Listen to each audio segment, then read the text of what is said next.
तो गाइस हम लोग सेरिब्रम को अब डिस्कस करेंगे। तो अब हमें फिजिकल फीचर्स ऑफ सेरिब्रम को देखना है। उसमें हम लेटरल एस्पेक्ट ऑफ सेरिब्रम को भी देखेंगे और मीडियल एस्पेक्ट ऑफ सेरिब्रम को भी देखेंगे। तो लेटरल एस्पेक्ट ऑफ सेरिब्रम पे हमें सर्टेन फीचर्स नज़र आते हैं, सो उनको स्टडी करते हैं। तो सबसे पहले आपको ये जो रेड लाइन नज़र आ रही है, ये जो रेड लाइन जो है, ये जो आपको रेड लाइन नज़र आ रही होगी, ठीक है, ये रेड लाइन हमारे पास क्या कहलाती है? This red line is known as central sulcus. आप पिक्चर्स वगैरह में भी देखोगे कि एक सबसे बड़ा सेंट्रल सर्कस होता है। सेंट्रल सर्कस क्या करता है? सेंट्रल सर्कस हमारे पास है ना, दो डिविजन्स को डिवाइड कर देता है। सेंट्रल सर्कस क्या करता है? मेजर इंपॉर्टेंट होता है ये सेंट्रल सर्कस। ये क्या करता है? ये हमारे पास मोटर एरिया और सेंसरी एरिया को डिवाइड कर देता है।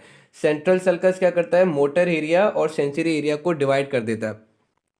और we can say central sulcus divides frontal lobe with the parietal lobe. आप ये भी कह सकते हो कि central sulcus divides frontal lobe with the parietal lobe. अब ये जो सेंट्रल सर्कस जो है, इस सेंट्रल सर्कस के आगे आपको एक गायरस नजर आ रहा है, elevated part of cerebral cortex. Elevated part of cerebral cortex या cerebral hemisphere, elevated part of cerebral hemisphere हमें पता है, उसको हम गायरस कहते हैं।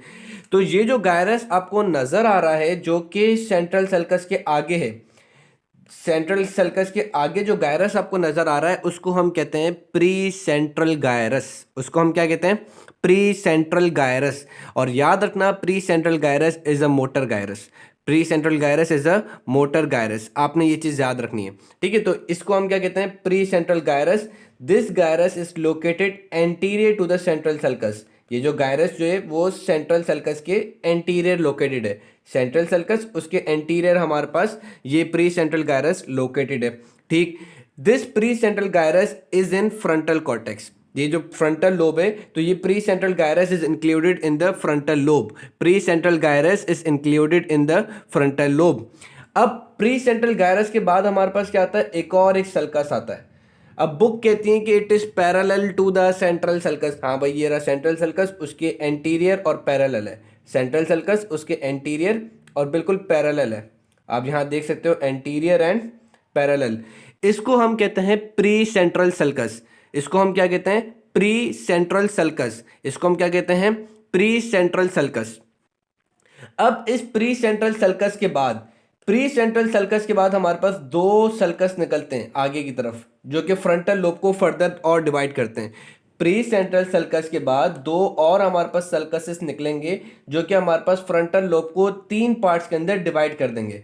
प्री सेंट्रल सर्कस, उसके बाद दो सर्कसेस और निकल रहे हैं। एक superior frontal circus, superior frontal circus, inferior frontal circus.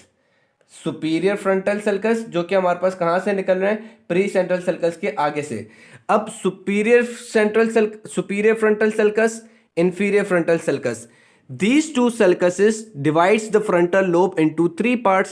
इन ये जो दो सल्कसेस हैं, सुपीरियर फ्रंटल सल्कस और इंफीरियर फ्रंटल सल्कस, इन्होंने क्या किया? इन्होंने हमारे पास फ्रंटल लोब को तीन गायरा में डिवाइड कर दिया। एक जिसको हम कहते हैं सुपीरियर फ्रंटल गायरा, आपको ये एलिवेटेड पार्ट नजर आ रहा है, इसको हम कह लेंगे सुपीरियर फ्रंटल गायरा।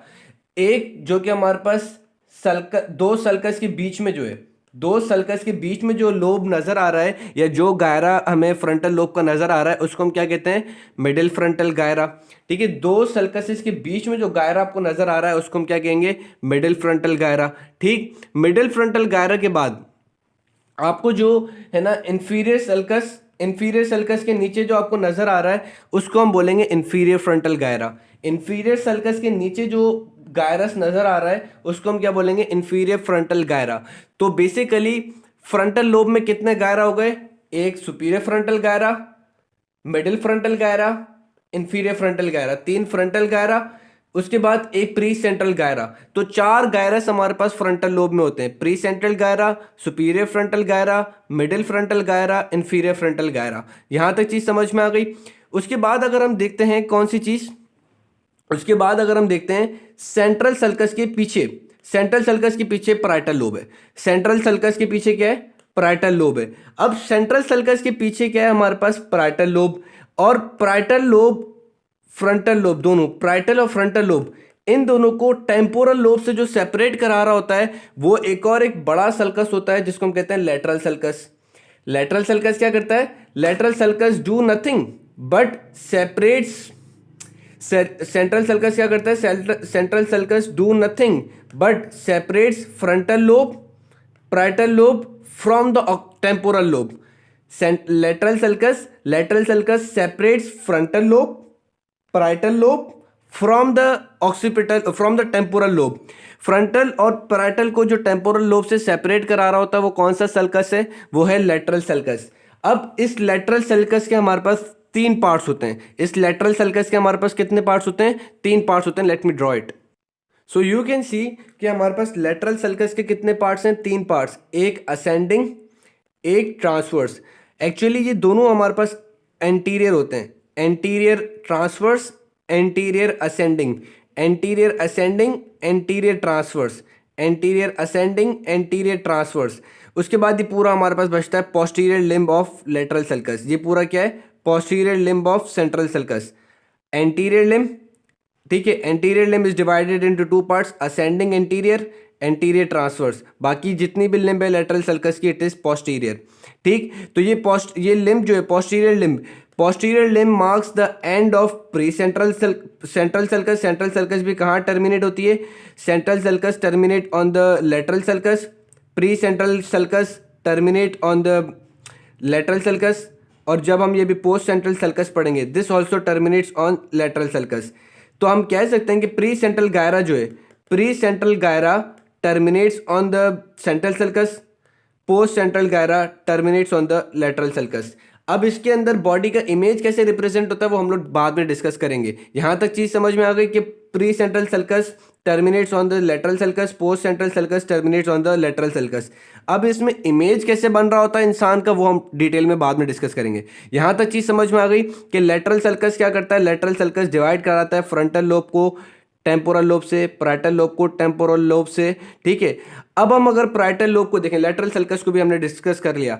अब जब, अच्छा एक चीज और ये है कि जब इस लेटरल सल्कस की ये जो लिम्ब जो है पोस्टीरियर लिम्ब, जब हम इस पोस्टीरियर लिम्ब को हटाते हैं तो हमारे पास एक कॉर्टेक्स नजर आता है जिसको हम कहते हैं इंसुला। जिसको हम क्या कहते हैं? Insula. Let me show you can see here कि जब हमने इस लेटरल लिम्ब के दोनों, ये जो हमारे पास लेटरल सल्कस था, लेटरल सल्कस का ये क्या है? ये हमारे पास है ना वो पोस्टीरियर लिम्ब है। जब हमने इस पोस्टीरियर लिम्ब को हटाया तो आपको ये जो रंग बिरंगी स्ट्रक्चर नजर आ रहा है ये क्या है? Insular cortex. जब आप लेटरल लिम्ब को हटाते हो, लेटरल लिम्ब के भी जो पोस्टीरियर वो थी, पोस्टीरियर लिम्ब, लेटरल सल्कस की जो पोस्टीरियर लिम्ब थी उसको आपने एक साइड पे ऊपर किया, एक साइड पे नीचे किया, तो आपके पास इंसुलर कॉर्टेक्स जो है वो एक्सपोज हो जाएगा। और इस इंसुलर कॉर्टेक्स का काम बहुत ज़्यादा इंपॉर्टेंट होता है। मैं आपको अभी भी बता रहा हूँ, बाद में भी याद रखना कि ये आपको आर्टिकुलेशन के अंदर हेल्प कराता है। आप जब स्पीच फॉर्मेशन कर रहे होते हो तो उनके मसल फॉर्मेशन की जो कोऑर्डिनेशन होती है, मसल्स की जो कोऑर्डिनेशन होती है उसमें ये इन्वॉल्व होता है, आर्टिकुलेटिंग के अंदर इन्वॉल्व होता है।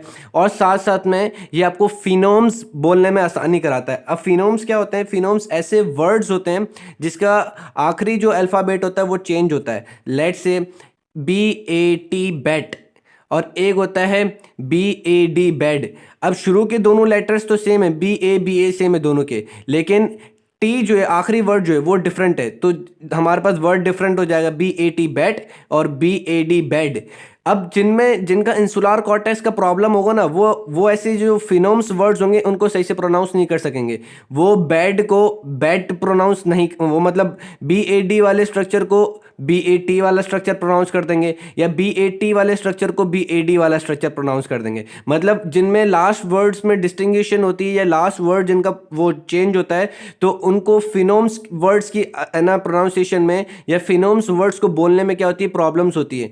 ठीक है, तो जो मिलते जुलते वर्ड अगर इनके सामने आ गए कि भाई प्रोनाउंस करो BAD बैट और BAT बैट, तो ये हमारे पास बैट, बेड, इन दोनों को प्रोनाउंस करने में प्रॉब्लम कर जाएंगे, उनसे ये वर्ड्स प्रोनाउंस सही से नहीं होंगे। तो ये इंसुलर कॉर्टेक्स की इंपॉर्टेंस होती है। ठीक, तो हम दोबारा अपने वापस स्ट्रक्चर पे जाते हैं।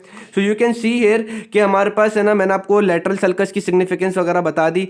ठीक है, अब लेटरल सल्कस के बाद हम आ रहे थे पैराइटल लोब के ऊपर। पैराइटल लोब पे आप देख सकते हो कि सेंट्रल सल्कस के बाद जो आपको एक गायरा नजर आ रहा है, जो कि कहाँ पर है, जो कि आपके पास है ना पोस्ट सेंट्रल गायरा कहलाएगा। पोस्ट सेंट्रल गायरा यानी कि सेंट्रल सल्कस के पीछे post central gyri elevated part है। कौन से लोब का एलिवेटेड पार्ट है? तो post central gyri is located in the parietal lobe. आपने ये बिल्कुल याद रखना है, pre central gyri located in the frontal lobe, post central gyri located in the parietal lobe. इसमें अगर कमी पेशी कर दी तो मार खा जाओगे। बाकी सारे जो आपको ये जो है superior frontal, middle frontal, inferior frontal, ये याद रहे ना रहे, लेकिन आपको ये याद होना चाहिए कि प्री सेंट्रल गायरा कहाँ लोकेटेड है और पोस्ट सेंट्रल गायरा कहाँ लोकेटेड है। ठीक, यहाँ तक चीज़ समझ में आ गई। उसके बाद अगर हम देखते हैं कि पोस्टीरियर लोब जो है, पोस्टीरियर लोब कितने पार्ट्स के अंदर डिवाइडेड है। सो गाइस, पोस्टीरियर लोब जो है वो हमारे पास जो है वो डिवाइडेड होता है कितने पार्ट्स के अंदर, वो हमें देखना है। Posterior lobe is divided into 2 parts. ठीक है, एक सुपीरियर पैराइटल, एक इंफीरियर पैराइटल। किस तरीके से कि जो आपका पोस्ट सेंट्रल गायरा जो होता है, पोस्ट सेंट्रल गायरा से एक लिम्ब निकल रही होती है जिसको हम कहते हैं सल्कस, सुपीरियर पैराइटल सल्कस कहते हैं। ठीक है, सुपीरियर पैराइटल सल्कस, और इस सल्कस का नाम मुझे भी सही से याद नहीं, सुपीरियर पैराइटल सल्कस ही होता है। ये क्या करता है, ये हमारे पास पैराइटल लोब को 2 पार्ट्स के अंदर डिवाइड कर देता है, सुपीरियर पैराइटल, इंफीरियर पैराइटल के अंदर। यहाँ तक चीज़ समझ में आ गई कि सुपीरियर पैराइटल लोब कितने लोब्स में डिवाइडेड है, 2 पार्ट्स में, सुपीरियर पैराइटल, इंफीरियर पैराइटल। किस तरीके से कि पोस्ट सेंट्रल सल्कस जो था, पोस्ट सेंट्रल सल्कस से हमारे पास एक अदद ये सुपीरियर पैराइटल सल्कस निकला, जिसने हमारे पास superior parietal lobe, inferior parietal lobe में पैराइटल लोब को डिवाइड कर दिया। ठीक, उसके बाद जो है, उसके बाद हमारे पास क्या होता है, अब हम देखते हैं टेम्पोरल लोब को। अच्छा, पैराइटल लोब और ऑक्सीपिटल लोब को एक अदद सल्कस डिवाइड कर रहा होता है, वो कौन सा होता है, वो मैं आपको ड्रॉ करके दिखाता हूँ। वो होता है पैराइटो occipital sulcus. पैराइटो occipital sulcus, पैराइटो occipital sulcus क्या करता है, पैराइटल लोब को ऑक्सीपिटल लोब से डिवाइड करा देता है, टेम्पोरल लोब को ऑक्सीपिटल लोब से सेपरेट करा देता है। पैराइटो ऑक्सीपिटल सल्कस क्या करता है, पैराइटो occipital sulcus separates parietal lobe from the occipital lobe and temporal lobe from the occipital lobe. यहाँ तक चीज़ समझ में आ गई, पैराइटो ऑक्सीपिटल सल्कस। और इस पैराइटो ऑक्सीपिटल सल्कस को हम मीडियल साइड के ऊपर जब हम डिस्कस करेंगे तो और उसको अच्छी तरीके से डिस्कस करेंगे। यहाँ तक चीज़ समझ आ गई बिल्कुल। अगर अब हम टेम्पोरल लोब को देखें तो टेम्पोरल लोब हमारे पास डिफरेंट पार्ट्स के अंदर डिवाइडेड है, 1 part, 2 part, 3 part. Temporal lobe is divided into 3 parts. Temporal lobe is divided into 3 parts. Anterior temporal lobe, अब anterior temporal lobe is located beneath the lateral sulcus, lateral sulcus के beneath anterior temporal lobe. ठीक, anterior temporal lobe को और middle temporal lobe को, anterior temporal lobe और middle temporal lobe, इन दोनों के बीच में आपको एक ही सल्कस नज़र आ रहा है। एंटीरियर टेम्पोरल लोब और मिडिल टेम्पोरल लोब, इन दोनों के बीच में एक सल्कस नज़र आ रहा है। इस सल्कस को हम कहते हैं सुपीरियर टेम्पोरल सल्कस। इसको हम क्या कहते हैं, superior temporal sulcus. Anterior temporal lobe, middle temporal lobe, बीच में कौन सा सल्कस, सुपीरियर टेम्पोरल सल्कस। इसी तरीके से middle temporal lobe, inferior temporal lobe, इन दोनों के बीच में सल्कस होता है जिसको हम क्या कहते हैं, इंफीरियर टेम्पोरल सल्कस। ठीक है, inferior temporal sulcus separates middle temporal lobe from the inferior temporal lobe. यहाँ तक चीज़ समझ में आ गई। ये सारा हमारे पास था lateral side of cerebral hemisphere. Now we have to discuss is the inferior aspect of cerebral sulcus. Oh sorry, medial aspect of cerebrum, मेरा भी दिमाग काम नहीं कर रहा है। Medial aspect of cerebrum, medial aspect of cerebrum को हमें डिस्कस करना है। ये पूरा लेटरल एस्पेक्ट था, अब हम डिस्कस करेंगे मीडियल एस्पेक्ट को। सो गाइस, मैंने सोचा कि पहले हम इन्फीरियर सरफेस भी कर लें, फिर उसके बाद मीडियल सरफेस पे जाते हैं। तो अगर हम इन्फीरियर सरफेस देखें तो इन्फीरियर सरफेस पे हमारे पास क्या होता है कि ऑल्फैक्टरी ट्रैक्ट जो होता है, जब हम इसका भी मैं आपको बताऊं कि मैंने ऑल्फैक्टरी नर्व के ऊपर भी एक दफ़ा लेक्चर बनाया था और वो मेरा ख़राब हो गया था। ऑल्फैक्टरी नर्व का और है ना ऑप्टिक नर्व का, दोनों का साथ लेक्चर बनाया था और मेरा अचानक डिलीट हो गया था। तो क्योंकि मैं जो रेमिनेंट्स थे उनको डिलीट कर रहा था तो साथ में ये भी हो गया था। तो उस टाइम पे भी मैंने बताया था कि ऑल्फैक्टरी ट्रैक्ट जो होता है वो हमारे पास कैसे कंटिन्यू होता है। तो खैर, इसको आप लोग मेरे ऑल्फैक्टरी वाले नर्व के लेक्चर के अंदर देख सकते हैं। ठीक, सो खैर हम लोग आगे कंटिन्यू करते हैं कि ऑल्फैक्टरी ट्रैक्ट जो होता है, ऑल्फेक्ट्री ट्रैक जो कि हमारे पास है ना स्मेल की सेंसेशन लेके, ऑल्फेक्ट्री बल्ब से स्मेल की सेंसेशन लेके टुवर्ड्स द है ना हमारे पास आ रहा होता है ब्रेन की तरफ, तो वो हमारे पास क्या करता है, वो हमारे पास फ्रंटल लोब को इन्फीरियरली दो पार्ट्स के अंदर डिवाइड कर देता है। ऑल्फेक्ट्री ट्रैक जो होता है वो हमारे पास फ्रंटल लोब को दो पार्ट्स के अंदर डिवाइड कर देता है इन्फीरियरली। एक part which is medial to the olfactory tract, इसको हम कहते हैं रेक्टस, इसको हम कहते हैं रेक्टस कॉर्टेक्स ही कहते हैं I guess, let me edit it. So guys यहाँ पे आप देख सकते हो कि जो एरिया आपका ये जो है ऑल्फैक्टरी ट्रैक के लेटरल एस्पेक्ट पे उसको हम कहते हैं ऑर्बिटल गायरा, और जो एरिया ऑल्फैक्टरी ट्रैक के मीडियल है उसको हम कहते हैं रेक्टस गायरा, ऑर्बिटल गायरा। ठीक है, यहाँ तक चीज़ समझ में आ गई। अब फिजियोलॉजिकली पॉइंट लिखा हुआ था कि जो ऑर्बिटल गायरा होता है, orbital gyri is continued with the inferior gyri of temporal lobe. ठीक है, टेम्पोरल लोब की जो मीडियल एस्पेक्ट पे जो गायरा है वहाँ से हमारे पास ये दोनों कंटिन्यू हुए होते हैं टू फॉर्म इसका था face association area. Face association area जो होता है वो हमारे पास orbital gyri of the frontal lobe, और साथ साथ में हमारे पास साथ साथ में medial aspect of temporal lobe, ये दोनों हमारे पास कंटिन्यू हुए होते हैं। और ये स्ट्रक्चर हमारे पास लिम्बिक सिस्टम से भी कंटिन्यू होता है, क्योंकि limbic system mostly limbic system is present in the medial side of temporal lobe, जो कि अभी हम डिस्कस करेंगे। ठीक है, तो orbital gyri and the medial aspect of temporal lobe both continue backward to the occipital lobe. वहाँ पे हमारे पास ये ऑक्सीपिटल लोब पे कंटिन्यू होते हैं to form facial association area. ठीक है, ये आपने बस अभी याद रख लेना है, क्योंकि शायद मैं अगर है ना फिजियो में ना बता सकूँ, या नेक्स्ट लेक्चर जो हमारा पूरा सेरिब्रम के ऊपर है, सेरिब्रम के फंक्शंस वगैरह पे, उसमें इंशाल्लाह मैं कोशिश करूँगा बताऊँगा अभी। लेकिन आपने अभी भी याद रखना है कि ये जो ऑर्बिटल गायरा जो है ये कंटिन्यू होता है मीडियली। ठीक है, मीडियली एंड पोस्टीरियरली कंटिन्यू होता है with the medial aspect of the temporal lobe to form facial association area. और फेशियल एसोसिएशन एरिया बहुत ज़्यादा इंपॉर्टेंट होता है, क्यों? क्योंकि ये आपको असल लोगों की पहचान कराना सिखाता है। ठीक है, कि सामने वाला बंदा कौन है, क्योंकि ये जो होता है ये हमारे पास ऑर्बिटल एरिया जो है, orbital area, medial aspect of temporal area and occipital lobe जहाँ पे ये कंटिन्यू होगा, ये हमारे पास रिलेटेड होते हैं कि फेस की आइडेंटिफिकेशन करें, क्योंकि ये हमारे पास ये पार्ट और ऑक्सीपिटल पार्ट तीनों कनेक्टेड हैं। ऑक्सीपिटल पार्ट से आप बंदे को देखोगे, टेम्पोरल पार्ट में लिम्बिक सिस्टम है, तो लिम्बिक सिस्टम जो है वो आपको उस बंदे के साथ जो एसोसिएटेड फीलिंग्स थी वो बताएगा। और ऑर्बिटल ये जो लोब है, ऑर्बिटल लोब जो है, ये तीनों मिल बांट के क्या करेंगे कि आपको हेल्प कराएंगे कि बंदे को रिकॉग्नाइज करेंगे कि यार ये बंदा क्या था और मेरे साथ पास में इस बंदे से क्या ताल्लुकात थे। अगर ताल्लुकात अच्छे होंगे तो आपको टेम्पोरल लोब में चूँकि लिम्बिक सिस्टम होता है, लिम्बिक सिस्टम आपके साथ अच्छे इमोशंस जोड़ेगा। ठीक है, लिम्बिक सिस्टम आपके साथ अच्छे इमोशंस जोड़ेगा, विजुअल एसोसिएशन एरिया आपको बंदे की डिटेक्शन कराएगा, और फिर ये तीनों लोब मिलके क्या करेंगे कि तीनों लोब मिलके फिर आपकी मोटर एरिया को मैसेज देंगे कि भाई ये बंदा अच्छा था, तो फिर आप इस बंदे को देख के मुस्कुरा दोगे, आपके फेशियल एक्सप्रेशंस मुस्कुराने वाले चेंज हो जाएंगे। लेकिन अगर आपने देखा था कि ये बंदा लास्ट टाइम आपको जब मिला था तो ये बंदा ख़राब बंदा था, तो फिर टेम्पोरल लोब के अंदर चूंकि लिम्बिक सिस्टम होता है, लिम्बिक सिस्टम आपको क्या देगा, वो इमोशंस एसोसिएट करके देगा कि जो आपको ने उस टाइम पे देखे थे इस बंदे के साथ, जैसे कि आपको उस बंदे के साथ मिलके गुस्सा आया था तो आपके फेशियल एक्सप्रेशंस गुस्से वाले हो जाएंगे उस बंदे को देख के। ठीक है, तो ये ऑर्बिटल एरिया, टेम्पोरल एरिया और विजुअल एसोसिएशन एरिया तीनों कनेक्टेड होते हैं to form facial recognition area, और इससे इन तीनों एरिया की मदद से आप बंदे की शक्ल देख के उसको उसके साथ एसोसिएटेड फीलिंग्स को एक्सप्रेस करते हो।